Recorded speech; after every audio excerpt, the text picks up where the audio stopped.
ቀን በቀን የሚገራርም ቪዲዮ ይዤላችሁ እመጣለሁ። ዛሬ በጣም ለየት ባለና ኢንትሮዳክሽን በሚመስል መልኩ ቪዲዮ ነው የመጣሁላችሁ። አብራችሁን ቆዩ። ከዚህ ቀደም በጣም ለረጅም ጊዜ ማለትም ኦልሞስት ከ2 ሳምንት እና ከ3 ሳምንት በላይ ቆይቻለሁ ቪዲዮ ከለቀኩላችሁ አይደለ? በጣም ቆይቻለሁኝ አውቃለሁ። ምን አይነት ቪዲዮ ልቀቅ ከራሴ ጋር በጣም ግራ ገብቶኝ ነበር። ምን አይነት ቪዲዮ ልቀቅ? ሰዎች ይወዱታል ወይስ አይወዱትም? እስከዛሬ ለቀቁት እንዴት ነው ኤንጌጅመንቱ? አሪፍ ነው? ጠልተውታል? ወደውታል? የሚለው ነገር በጣም ግራ ሲያጋባኝ ቆይቶ ነበር። ይሄንን የተመለከተች ታላቅ እህቴ ደግሞ አንድ በጣም ቢግ ሰርፕራይዝ ለኔም ለእናንተ ማዘጋጀችልኝ። አዘጋጅሻለሁ። በጣም በረጅም ጊዜ እንዴት ነው ምን ቪዲዮ ላቅርብላቸው? ሰዎች የእውነት ይወዱታል ወይስ አይወዱትም የሚለውን በጣም ሀሳብ ሆኖብኝ ነበር። የእውነት ሀሳብ ሆኖብኝ ነበር። የዩቲዩብ ሀሳብ ግራ እንደገባ ሰምቼ ነበር፣ አይቼ ነበር። በጣም ግራ ሲገባ ቪዲዮን ፖስት ስታደርግ ይቻላል እና ምን አሰብክ አለች። ዮ አይዲያ አገኘሽልኝ እንዴ? ምንድን ነው ምናምን ስላት አዎ ነው እንደዛ አይደለም የሆነ ነገር አስቤ ነበር፣ ምናልባት ፍቃደኛ ከሆንክ ስትለኝ ደስ ይለኛል ምናምን ነገር አልኳት። ቆይ መልሽ ልደውልልህ አንዴ ታገሰኛለች። ኦኬ አልኩኝ። ቁጭ ብዬ ስልኳን መጠበቅ ጀመርኩ።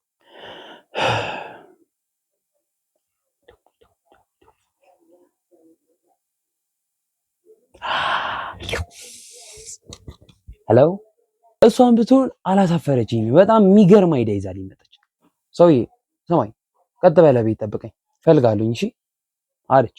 ቤት ስሄድላችሁ ብሮ እንዴት ነህ ምናምን ሰላም ነው ፒስ ነው ጠፋህ እኮ ምናምን ብላኝ ከሚገርም ሰላምታ ጋር ተቀበለችኝና እስቲ ለዩቲዩብ አንተ በምትወደው መንገድ እንድታቀርበው አንድ ሀሳብ ይዤ ልመጣሁ። ምን ስላት ዌይት እዚህ ጋር አይናችሁን ጨፍኑ፣ ሰርፕራይዝ አንዴ ጠብቁ። ተራ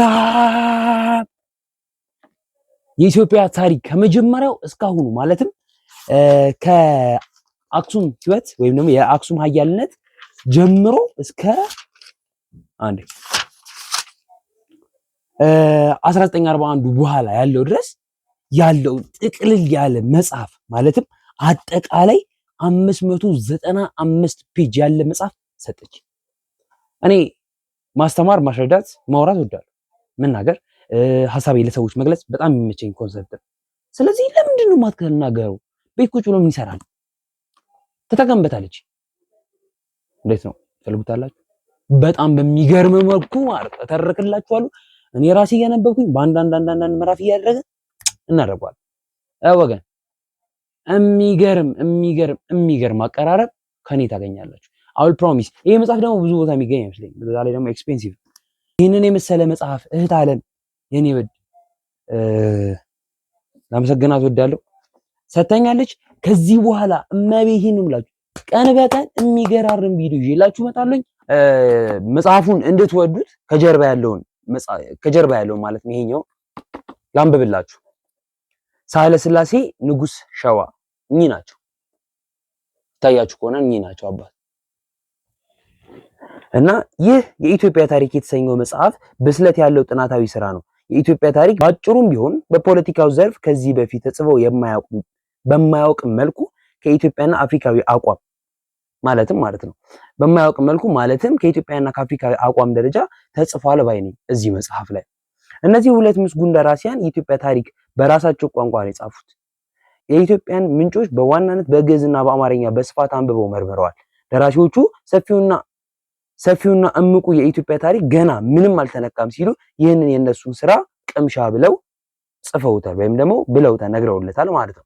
እስከዛሬ ድረስ በውጭ ሀገር ሰዎች ለተጻፉ የአገሪቱ ታሪክ እንደ እርምትና ማስተካከያ ሆኖ እንዲታይና ኢትዮጵያን በትክክለኛው ገጽታዋ ከውጭ ዓለም ጋር ለማስተዋወቅ የፈለጉ ይመስለኛል። ነገሩን አጠር ለማድረግ ወይም ባጭሩ የኢትዮጵያ ታሪክ ባህሪ ጎልቶ እንዲታይ ሆኗል በዚህ መጽሐፍ ላይ ማለት ነው። ይህን መጽሐፍ የሚያነቡ ኢትዮጵያውያን በሙሉ አገሩን በማወቁ አቅጣጫ አንድ ጠቃሚ እርምጃ አድርጓል እላለሁ።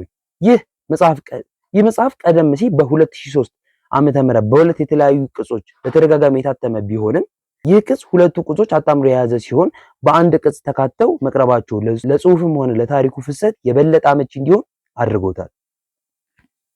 ይህን መጽሐፍ የጻፉት ከኢትዮጵያ ውጪ ያሉ ሰዎች ናቸው። እነሱም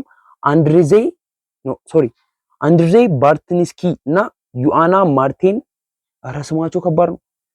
አንድርዜ ባርቲኒስኪ እና ዩአና ማንቴል ኒየችኮ ላሳያችሁ እዚህ ጋር አይገስ ይታያችኋል ብዬ አስባለሁ። እነዚህ ሁለቱ ሰዎች ናቸው የጻፉት። ከዛን ትርጉሙን በአለማየሁ አበበ የተተረጎመ ነው። በአለማየሁ አበበ 2010 ዓመተ ምህረት የተተረጎመ መጽሐፍ ነው ማለት ነው። አይገስ እንደምትወዱት አልጠራጠርም።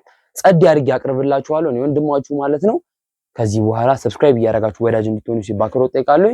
ቸር ሰንብቱልኝ።